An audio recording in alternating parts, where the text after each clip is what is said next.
Hi, everyone, and welcome to Esxence on Air and the workshop on artistic perfumery in the United States market. I am your host, Karen Marin, and for those of you who don't know me, I have been in the fragrance and beauty industry for many, many years in retail and buying and merchandising and brand building and many other things. But now I am at Esxence on the editorial board, writing and creating most of the original content. So joining me in this workshop, my interview is with François Duquesne, who is an entrepreneur. He has a wealth of knowledge in the fragrance and beauty world, brand building, merchandising, marketing, you name it, he knows about it. And we're going to discuss how to be successful in the US market. So here we go.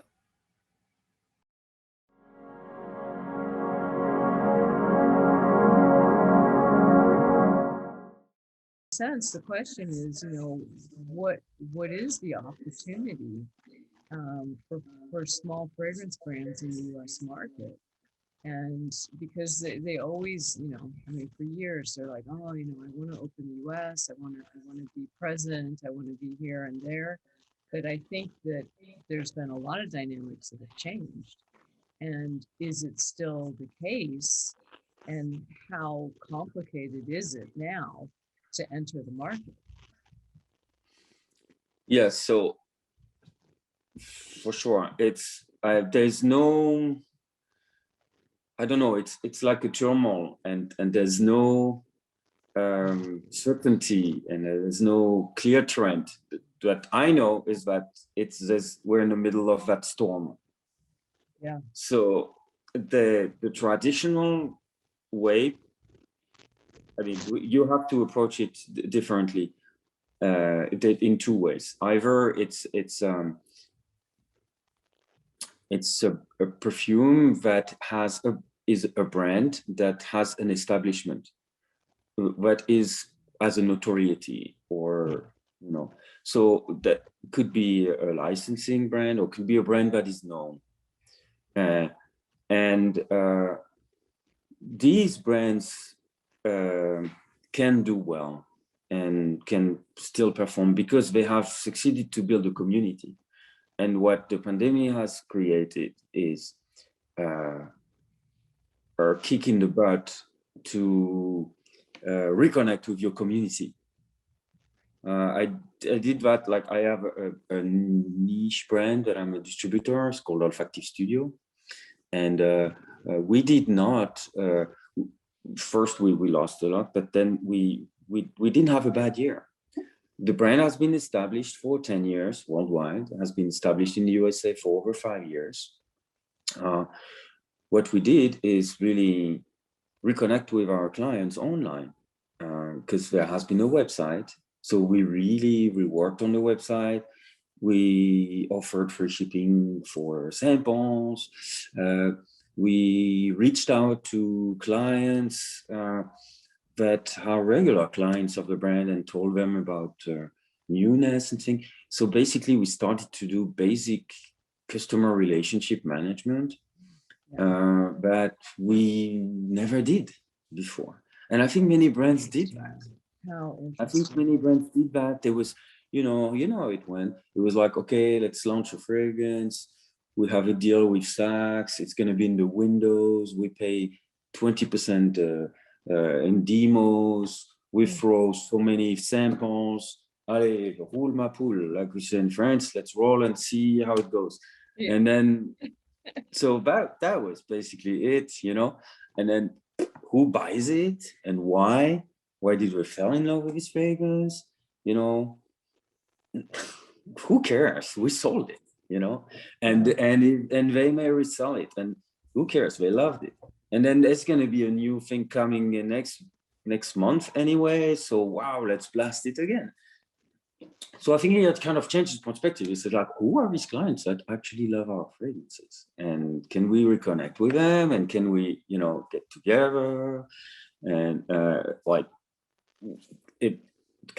is very community, and I think community is what definitely matters. So for new brands or new brand on the market or new brands in general, it starts with building a community of fans locally. I think that's what it is. And actually, we introduced brands in the USA this year that have been performing well because they had, in a way, an international following.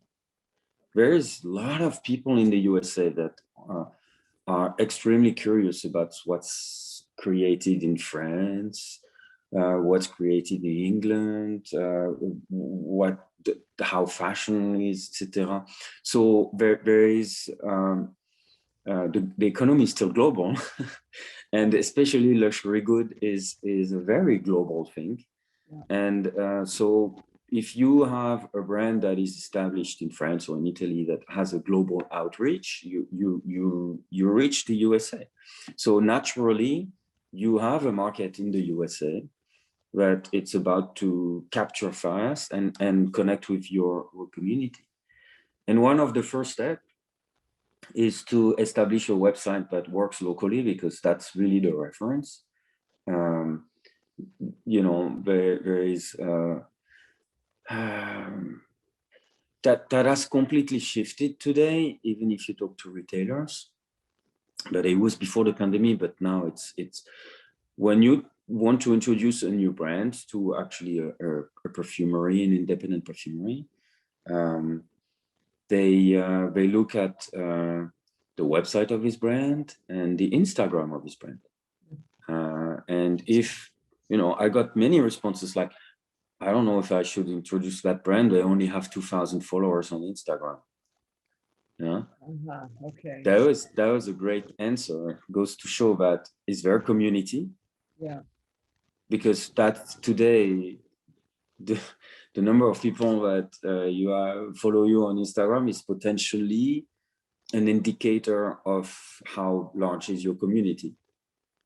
Even if it can be manipulated, whatever, it's an indicator. Absolutely. No? Yeah. So I guess that's how people decide now.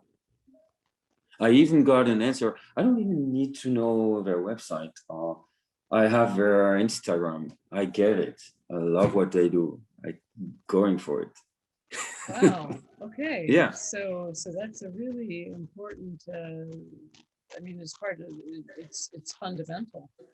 That it does become, and vice versa. I had people. We have a beautiful little line of, okay, it's home fragrance. Charles Ferris from England. This is like a little de Trudon from England. Okay. They, you know, they've been pouring candles since 1820s. They have the royal wines of the Queen, so they've been, you know, supplying Buckingham Palace and all the royals, and that business is also managed old school, you know, Instagrams, c'est quoi, and so their Instagram that's not so much happening, etc. And you have people saying in the beginning that I have the candles in the store, they sell it really well, the sell-through is great, and they challenge us to say, hey, they should work on the Instagram to actually bring it to that level. So because that doesn't match with our success, they should have like much more following, because that's an incredible brand. So it's funny how Instagram has become a tool. Well, it definitely sheds light on the brands. It's there's a lot of visibility. There's options to do eventing on Instagram. They can do masterclass. They can advertise. So it's very visual, and it's yes. Short and at the end of the and visual can be absolutely. And actually it's the best, because between a story on Instagram that you make with a video and you share with your community and potential new clients, and a department store representative of the brand that is like pushing you with la mouillette and say, hey, it's new, it's fresh, it's sexy, take it, you need it, it's on promotion, and you have a JWP. You know, that's the message that you deliver with the brand through beautiful video, the founder speaking with passion about his brand. It's much more genuine, much more stronger, much more lasting. It's actually a very good news for any brand that has a great deep message and existence. Okay. So I think it's back to some really good organic growth, genuine community and passion, and so opportunities are still very strong for anyone who has a great story to tell. Yeah. Now, how important are influencers? Are they believed, or is it kind of ending the whole influencer? So it's really interesting because there's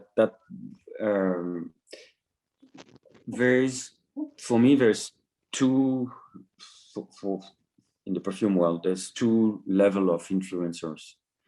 The first level are the perfume reviewers that speaks to the perfume community. So these are the old bloggers we know. We call them bloggers in the time.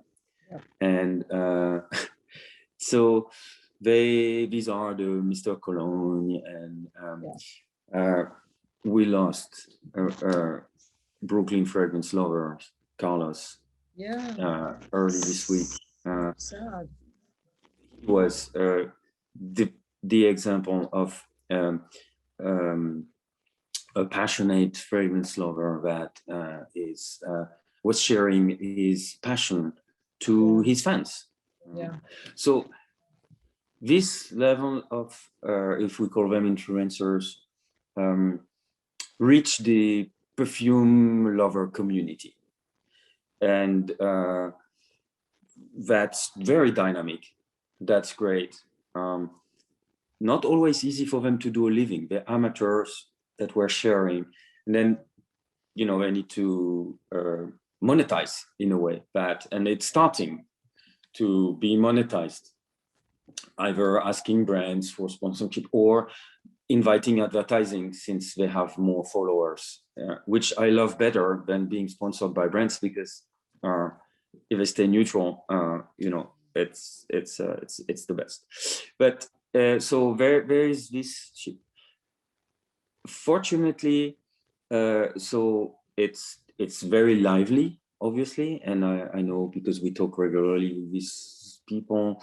They are very active right now. Their Instagram followers are growing, and and there's so many brands that are interested too. But at the same time,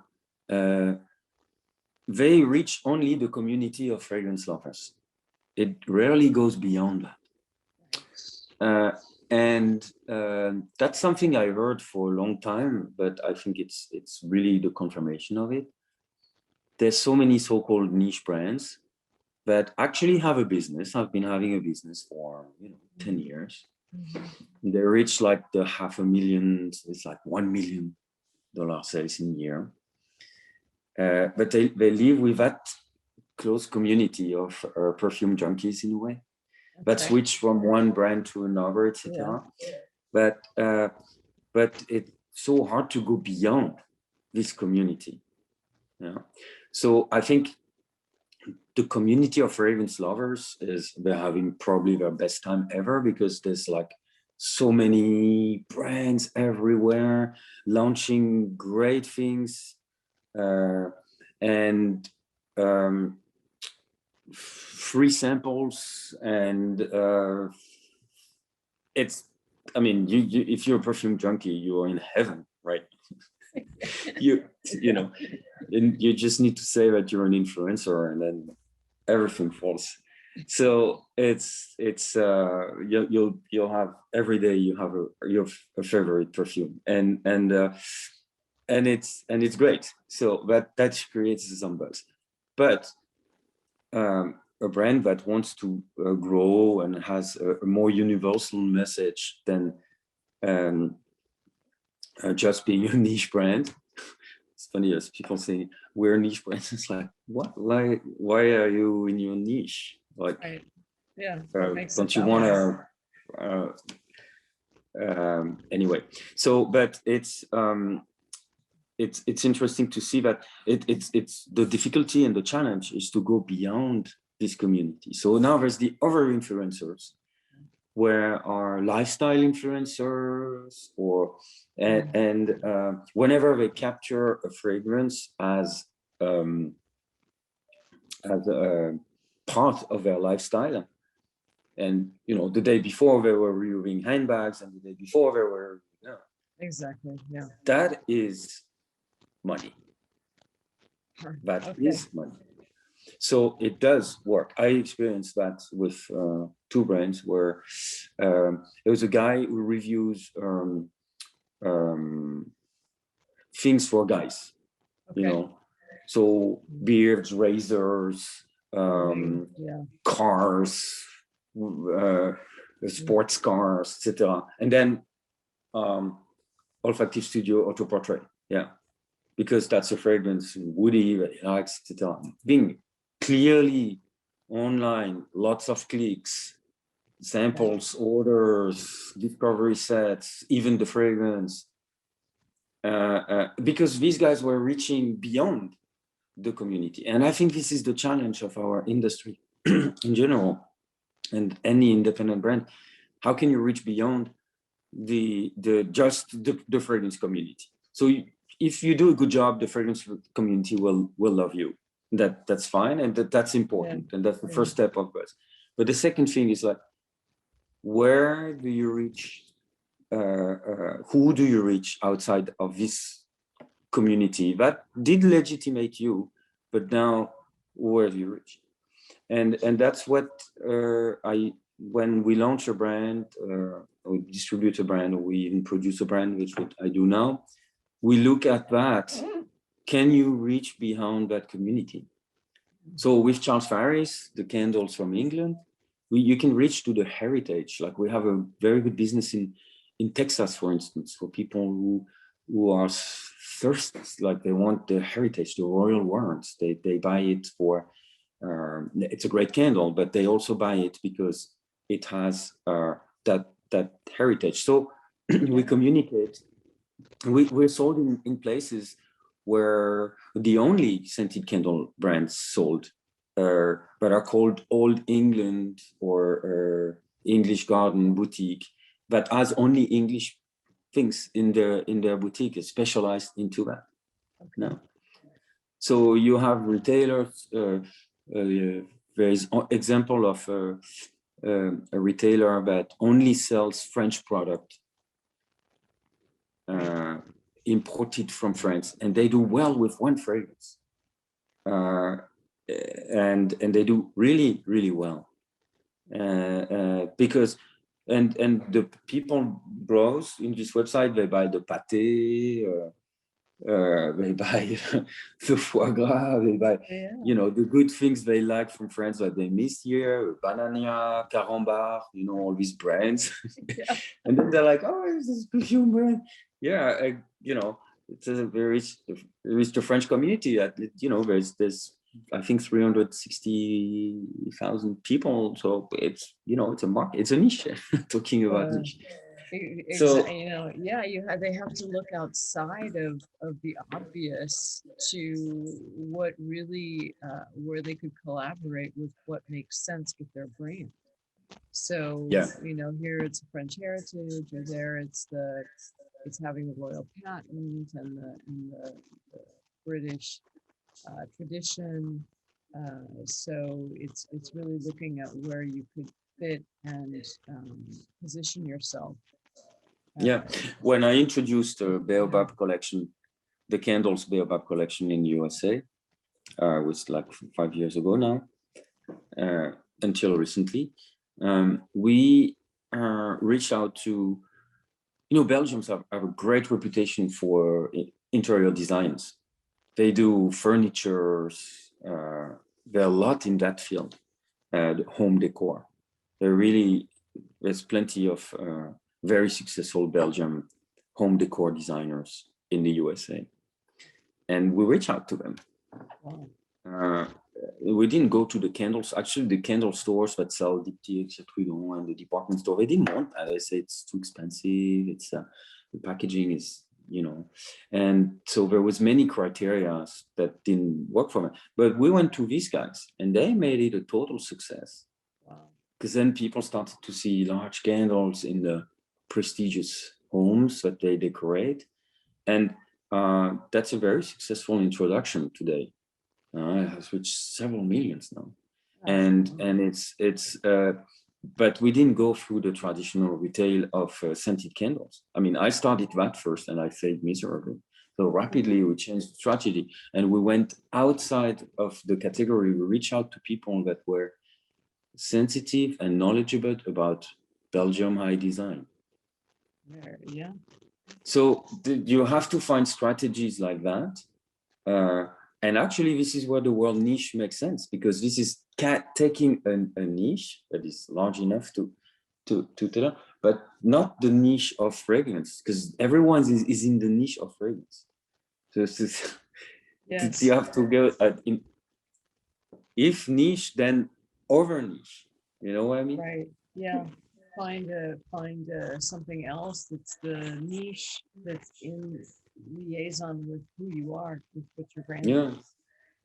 And I think independent perfume brands have survived if they had that little extra. I'm thinking of Artist, for instance. He has a background in, he loves museum and in art, and he reaches this community. He reaches this community of people who are into the art he is into. Yeah. And so you have, Celine with Factive Studio again. It's perfume inspired by photographies. So we reach out to the photographing community. And we haven't explored it like fully yet. But it's I think these are, I think, the opportunities. Yeah, so it's I think the key is really to reach out to a community that doesn't necessarily expect fragrance, and if your concept is on point, then and it can be at everything. Like, for instance, we have a brand that we introduced. It's called Maison. These are perfumes that are mixed in non-alcoholic solution. Yeah, I want to try them. Oh, I'm happy to introduce you to Katia. To sell them, but no, I read about that. I'm happy to introduce you to, and Antoine Lee made the formulation. It's really it's amazing. But same story as Baobab. First, I reached the perfume community, the perfume retailers, like Lucky Scent, etc., etc. But they were a little skeptical about that. Like, why? I even heard comments like, "Why are you shooting yourself in the foot?" Like, we are fragrance people. We're mixing alcohols here. What are you doing? So it was really, really interesting. So we switched gears. We went to the people who say, I'm not using fragrance because I'm allergic to the alcohol, and it gives me headaches. And we go to these guys now. We go to these clean beauty concepts, and there's plenty. And this is where, in terms of distribution, when it will reopen, because we need physical store and it will reopen, concept stores are, I think, a great way to go. It's a place where people come. That's what department stores need to reinvent themselves in a way into concept stores. That's the curve that unfortunately Barney's couldn't make. But it's in a way a place where you can there is a curator, and that curator has identified plenty of things that fits with your lifestyle. Yeah. And that has happened. It's happening on the luxury good, and there are brands that perform very well, and they're just in concept stores.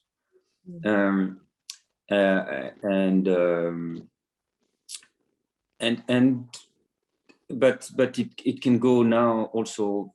I think there will hopefully be more concept stores coming, because this is what people want now. They don't want to go to a store where it's just replenishment. They want to go to a store. I mean, I'm sorry, it's bateau, like we say in France, everyone says that, but they want to have an experience, a discovery experience, discovering things that are new and that fits with their lifestyle. I see that in California. I see that here around where I live. There's a store, concept store around the surf lifestyle. And you find surfwear, but scented candles, little perfumes, shoes, handbags, and it's really cool. And my daughter, she's like, she's going to the store because that's so cool, and she may end up buying a perfume there, which could be a brand that has reached beyond the fragrance community, because it has a beach scent, whatever. I'm inventing something, but so and I think that's the future of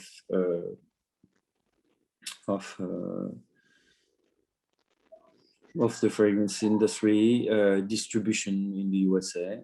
It's community, reach out. If you have one, lucky you, hang in there and reach out. And two, if you don't, create it, but not just within the circle of the fragrance, but outside.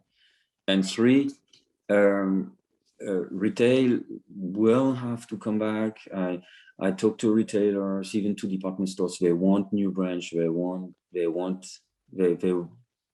look at new brands. They are really interested in rebuilding a new era of commerce that will be exciting, full of experience. So if you're a brand that has a lot to say, great experience to share, a good story, you'll find some place. It's going to take time. Are the retailers asking for anything in specific though? Like, are they seeing specific trends that they want to pursue, or is it just that they're more open to something that's original and different and well done, of course?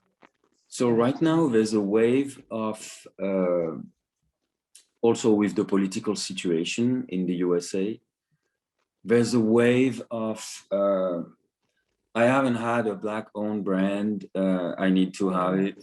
Yeah. I haven't had a clean brand, like environment-friendly brand, so kind of like need to go. So there's like the must-have, which is imposed by the political climate in a way, or by the in general, to say, okay, I need to have eco-conscious. I need to be eco-conscious. I need to be equality.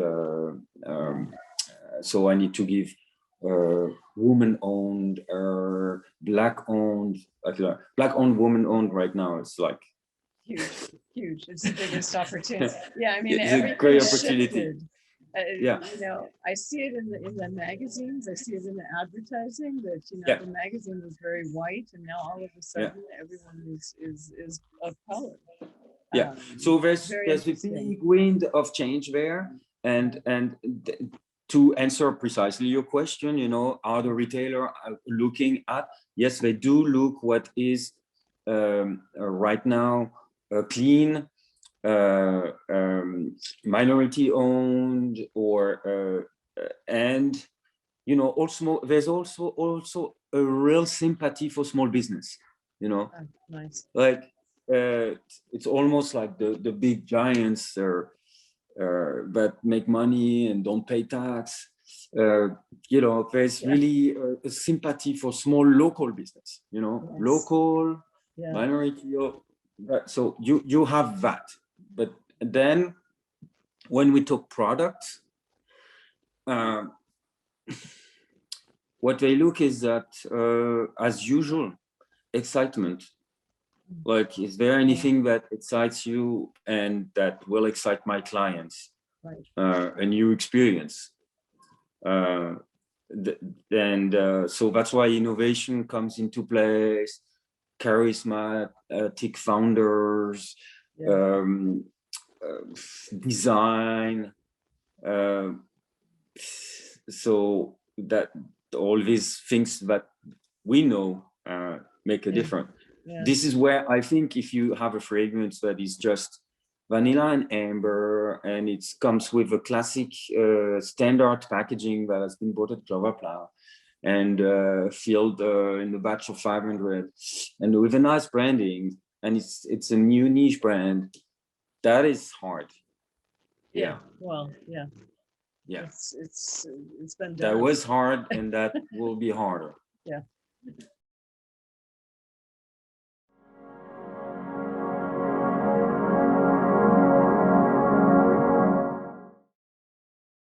And to enter, is it best to have a distributor, or can you ship through third-party warehouses, or in terms of logistics, like what should a brand consider?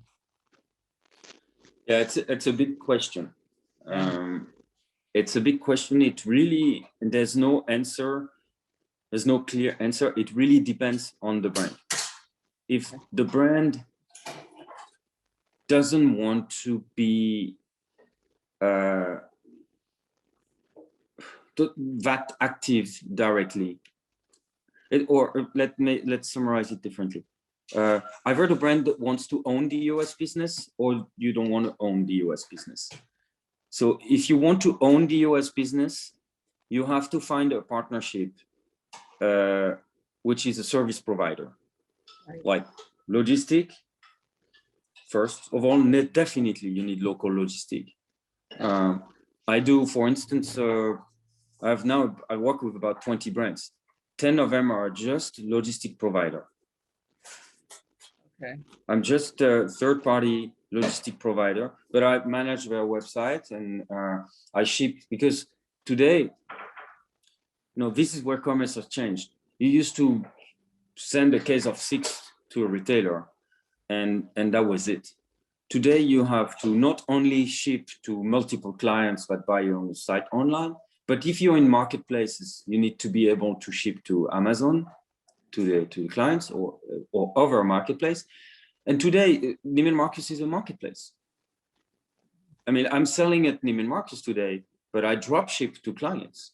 I'm at neimanmarcus.com. The products are on neimanmarcus.com. Whenever there is an order, it goes to my warehouse. We ship directly to the client. It's all about drop shipping. And if you want to help the retailers and the concept stores they don't buy inventory anymore. Okay. Is it So, bought on consignment at all, or no? It's not even that. They yeah, sort of represent you, and the order. So you comes have to consignments. Yeah. You also ask people who have some consignment. But what is new is retailers have your testers and your visuals if they're online retailers. They sell your brand. They tell your story. You ship directly to the clients. Okay. There's many independent retailers that can only survive this way. They can't buy inventory anymore. They still have the rent. Due to the pandemic, they lost a lot of sales. Sure. and that's a service that I offer to them. So I think at least you need a third-party provider that offers all these things, because that from France, or from anywhere in Europe, it's going to be difficult. And that's where you want to own the business. If you don't want to own the business, you want to partner with a distributor who will own the business, then the distributor is a good thing.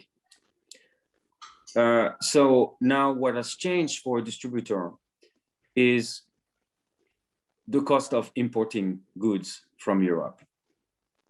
That has doubled. A pallet of fragrance compared to 1 year ago is double the price.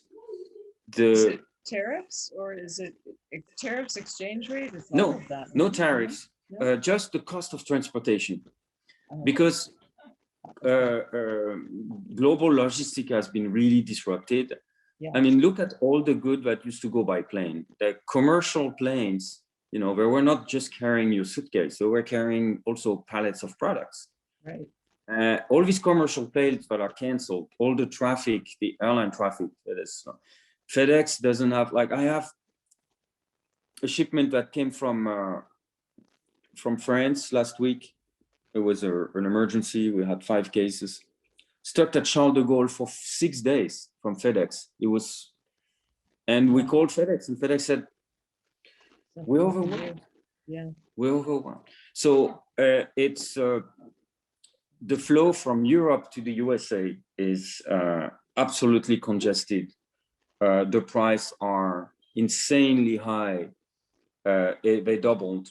I had to pay for a pallet for candles from England in December, $2,000 air freight. It's like,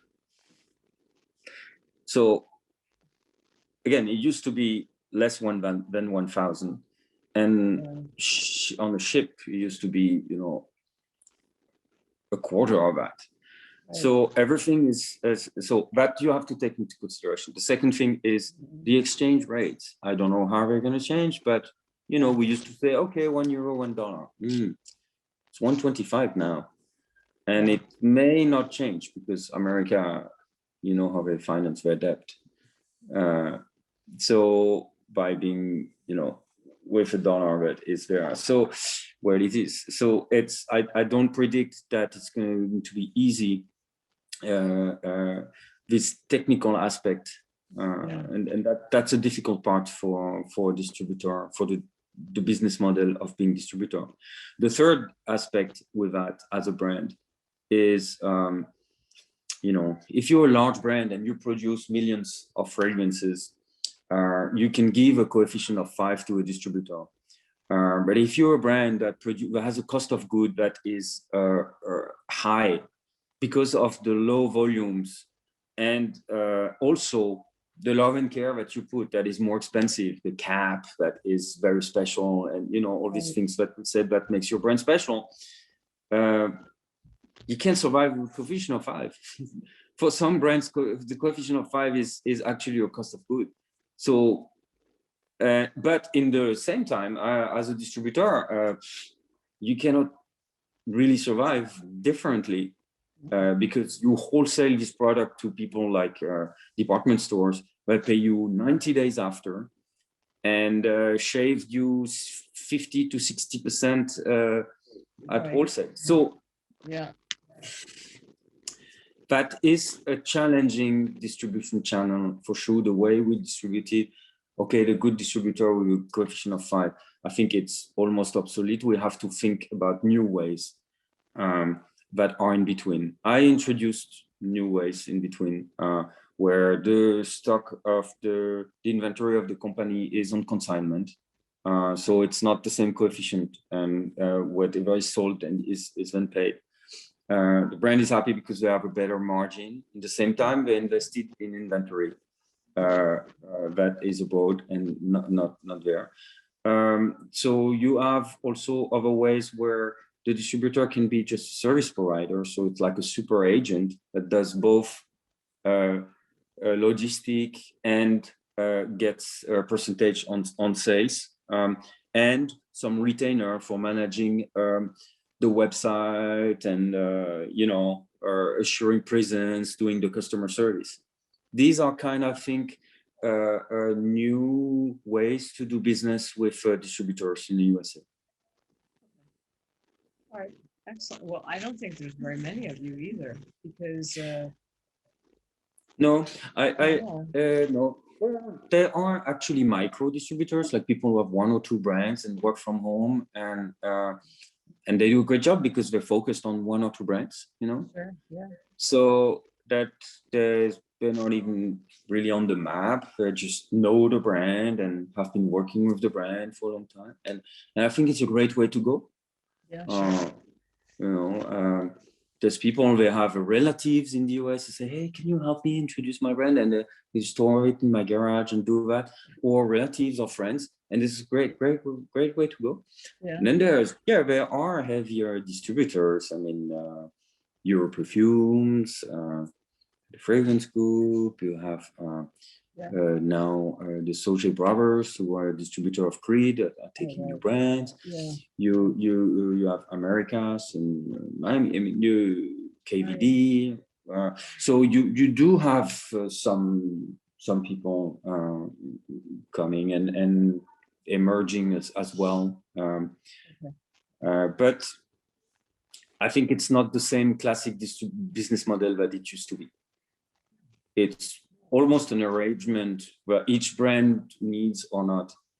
When I introduced Baobab, we talked about distributorship at the beginning, and then they said, well, they're owned by a private equity group. They want to own the business, obviously. So I ended up just being just a consultant, building their subsidiary and hiring their team and starting the first sales, etc. And it was perfect because exactly what they needed at the end of the day. So instead of starting with a distributor and then killing the distributor and taking the business directly, which many cases in history was always the case, just set up your business and ask yourself the question, do I want to own the US business sooner or later, now, or I don't want it at all? If you don't want it, go with a distributor. But don't change your mind, because distributors need time to establish your brand. Yeah. If you rather sooner or later think you will own your US business, which I recommend to any brand to do, because it's not a difficulty to set up a US subsidiary, even which is just on the paper. But if you own that business, if you want to consolidate the internet sales in your global sales, go for a service provider or a distributor that has stock on consignments, but own that business, which is a solution I recommend for any brand. Because at the end, the clients love to deal also with people who are the brand. Okay, absolutely. Distributor would be a representative of the brand, that's fine. But they want to know who they deal with. Yeah. Much more with the small brands. And also the distributor will not be able, it was also before, the distributor will not be able to cover certain phases of the business. We talked about Sephora and the department stores. And I know for a fact, talking with my colleague at Euro Perfumes, we share, this is how things go and business, etc. And he was telling me, I don't deal with the department store business. The brand deals with that directly because the distributor can't survive. There's massive investments to do to deal with the department stores. So a distributor is sometimes hired just for the independent, and the department store is you deal directly with the brand, because when you start dealing with department stores, you need to deep pocket. And why would even the distributor do that, actually? If he has a contract that expires in 3 years, why is he going to throw all his funds in people, in stores? Because it's rarely profitable at the beginning. And so it's the same with Sephora. If you decide you are a brand that can go to Sephora and will go to Sephora, it's probably better to go direct and maybe use the local resource to facilitate that. But go direct, because when they ask for 25,000 samples, it's not the distributor that is going to buy 25,000 samples. No. Well, we've certainly learned a lot about the US market from this discussion, and we can see that the retail environment has changed substantially in the last 5 to 10 years. So just thinking of some of the key points that François discussed, in summary, first of all, is being present in social media, really having good content, being present, being involved with your community, engaging them, and remember that the buyers are looking at that as well. So it's important to keep it fresh and to keep it authentic, our favorite word. So social media presence, key. Also having your own website that is set up locally, functioning locally. This is a key point. Then he talked about looking for the opportunities outside of the obvious. So finding opportunities, not so much with fragrance-centric retailers, but with others that are consistent with who you are as a brand and where you would be, where would you fit in. He talked about concept stores. He talked about furniture. He talked about the surf shop. So different types of places that considering who you are as a brand and what your concept is, look for the opportunities that are beyond the obvious. And then in closing, we talked about distribution and the importance of deciding, do you want to own the US market, or are you okay to leave that to your distributor? So these are key points, key decisions to be made. And that's something that only you can decide. So with this said, I just want to say a big thank you to François for his time, for his expertise, for sharing his knowledge with us. It's always a pleasure, and look forward to the time we can meet in person, and for all of you as well. So just note that this workshop is on the US market, but we also have one on China. We also have one on the Middle East, and I hope they're all helpful for you. And hope to see you in the near future. And please visit us on Esxence now. And otherwise, bye for now.